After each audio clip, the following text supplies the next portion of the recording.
Hello everyone, welcome back to Esoteric Ramblings. I'm Jesse Arnold, and today I'm bringing you my review of Episode 3 of The Bad Batch. Everybody, welcome back to the channel. I'm Jesse Arnold, and I'm giving you my review of The Bad Batch today, Episode 3, Replacements. Like I said in the previous episode of my channel, I'm not going to do spoiler warnings for The Bad Batch because, well, I'm not going to break it down into spoilery portions of the episode.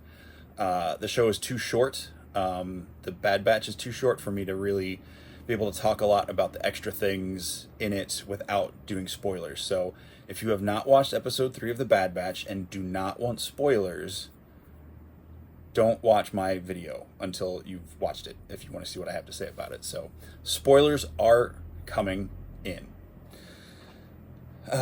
Okay, so that said, episode 3, Replacements, picks up right where episode 2 left off with the Bad Batch, with their fully adopted Omega into the squad, as they fleed Seleucami after running into Cut and his family, getting them off-world.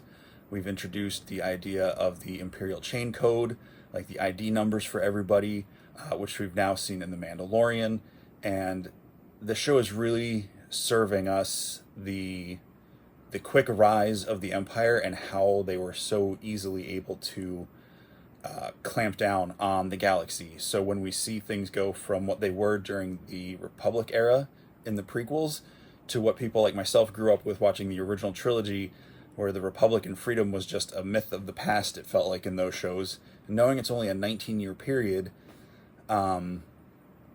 this show is really helping to flesh out those things, as did Rebels, as did Solo.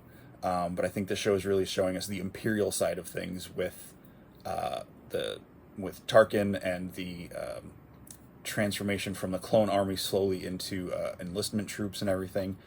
So, which we finally get into that in this episode a bit. But yeah, it was like all the other ones. It's a great episode. I love the animation style. It's just really continuing what Clone Wars did. Just the colors and the details are great. I just love the styling of the animation. Kevin Keener is doing great with the score. Love all the Clone Wars and Rebels soundtracks. So he's just nailing it with that. And again, D. Bradley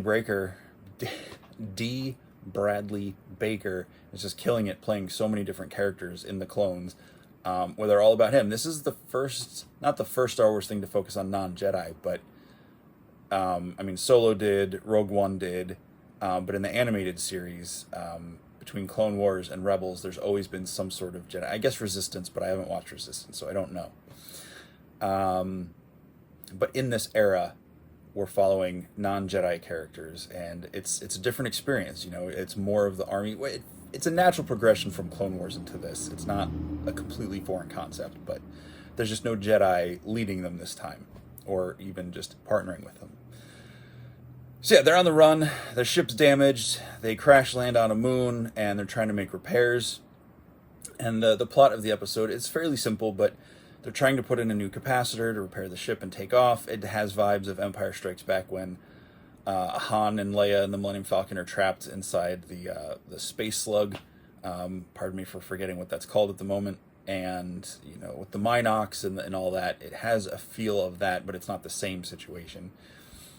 And Omega and Hunter have to track down this creature that has stolen the capacitor out that they've just replaced. And so that's kind of the tension of the episode.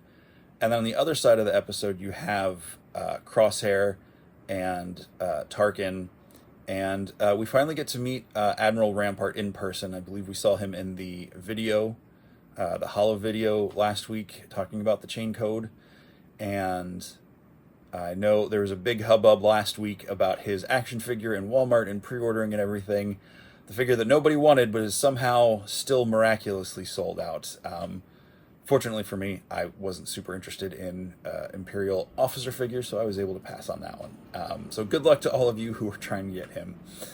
So we meet him, and we're meeting him and his program. I believe they called it Project War Mantle, which I believe Jyn references in Rogue One. I'd have to go back and watch Rogue One to see when she's listing off all the names, but I feel like I've heard that phrase in connection to Star Wars before. which is using clones to train new non-clone recruits. So they introduce his new elite squad. It's 4 troopers, 4 different troopers, not clones, wearing that black-gray clone armor. If you've seen any of the promotional art or the action figures for the Star Wars The Black Series, I think in one of my videos recently, I had them up briefly. I kind of want to hold off doing a review of the Bad Batch characters until I have the whole crew, so that it's going to be a while. Anyway, so we meet these elite troopers, and actually it's cool because 2 of them are guys, 2 of them are girls, which it's cool to see that they're bringing a diversity into the mix right off the gate, or right out of the gate with the new stormtroopers. But they haven't called them that yet. Anyway, that dark gray armor with the green visors, really cool looking. Still clone trooper armor. They haven't progressed into the stormtrooper designs yet. And Crosshair is leading them, and they get sent out on a mission to finish the mission with Saw Gerrera on Onderon that the Bad Batch did not complete in the previous episodes, which set the whole thing off. And Crosshair goes out, and he's relentless. He's taken out the troops, and then he orders his squad to take care of the rest of the civilians because, they're no use to the Empire. And one of them stands up to him, and he just flat out executes the guy and then orders the other 3 remaining ones to finish the job. And it cuts away, but you hear the gunshots, and they do it. So, so you've got this programmed cold-blooded clone now, giving orders to these troops who are trying to prove themselves worthy, and it's kind of horrible. But it's the Empire, so we knew that was coming. It's not like the Empire is going to be a good thing to sympathize with.